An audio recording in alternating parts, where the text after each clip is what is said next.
ರಾತ್ರಿ 2 ಗಂಟೆ. ಹಠಾತ್ ಮನೆಯ ಆಧಾರವಾಗಿರುವ ವ್ಯಕ್ತಿಗೆ ತುಂಬಾ ಎದೆನೋವು ಶುರು ಆಗುತ್ತೆ. ಉಸಿರಾಡೋದೇ ಕಷ್ಟ ಆಗುತ್ತೆ. ಮನೆಯಲ್ಲಿ ಫುಲ್ ಪ್ಯಾನಿಕ್ ಶುರು ಆಗುತ್ತೆ. ಎಲ್ಲರ ಮುಖದಲ್ಲೂ ಭಯ. ತಕ್ಷಣ ಆಂಬ್ಯುಲೆನ್ಸ್ಗೆ ಕಾಲ್ ಮಾಡ್ತೀರಾ. ಕೆಲವೇ ನಿಮಿಷಗಳಲ್ಲಿ ಆಂಬ್ಯುಲೆನ್ಸ್ ಬರುತ್ತೆ. ಹಾಸ್ಪಿಟಲ್ಗೆ ಕರೆದುಕೊಂಡು ಹೋಗ್ತಾರೆ. ಆ ಸಮಯದಲ್ಲಿ ಒಂದು ಫ್ಯಾಮಿಲಿಯ ಹೋಪ್ ಒಬ್ಬ ಡಾಕ್ಟರ್ ಕೈಯಲ್ಲಿರುತ್ತೆ. ಆ ಡಾಕ್ಟರ್ ಕಾಮಾಗಿ ಟ್ರೀಟ್ಮೆಂಟ್ ಶುರು ಮಾಡ್ತಾರೆ. ಜೀವ ಉಳಿಸೋಕೆ ಫುಲ್ ಎಫರ್ಟ್ ಹಾಕ್ತಾರೆ.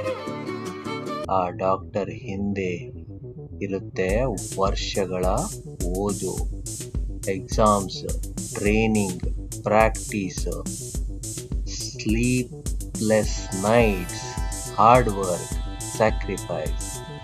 ಒಬ್ಬ ಡಾಕ್ಟರ್ ಒಂದು ದಿನದಲ್ಲಿ ಆಗೋದಿಲ್ಲ. ಅದರ ಹಿಂದೆ ಇರುತ್ತೆ ಎಜುಕೇಷನ್, ಜ್ಞಾನ, ಪರಿಶ್ರಮ. ಆ ಡಾಕ್ಟರ್ ಸೇವ್ ಮಾಡೋದು ಒಬ್ಬ ಪೇಷಂಟ್ ಅಷ್ಟೇ ಅಲ್ಲ, ಒಂದು ಫ್ಯಾಮಿಲಿ, ಒಂದು ಫ್ಯೂಚರ್. ಎಜುಕೇಷನ್ ಅಂದರೆ ಕೆಪ್ಯಾಬಿಲಿಟಿ, ಪ್ರಾಬ್ಲಮ್ ಸಾಲ್ವ್ ಮಾಡೋ ಶಕ್ತಿ, ಜೀವ ಉಳಿಸೋ ಶಕ್ತಿ, ದೇಶವನ್ನು ಸ್ಟ್ರಾಂಗ್ ಮಾಡೋ ಶಕ್ತಿ. ಇವತ್ತು ನಾವು ಸೇಫ್ ಆಗಿ ಬದುಕಿದ್ದೀವಿ ಅಂದರೆ ಅದರ ಹಿಂದೆ ಎಜುಕೇಟೆಡ್ ಮೈಂಡ್ಸ್ ಇವೆ. Doctors, engineers, scientist, teachers. ಇದಕ್ಕೆ ಎಜುಕೇಷನ್ಗೆ ತುಂಬ value. Education is power. Education builds nation.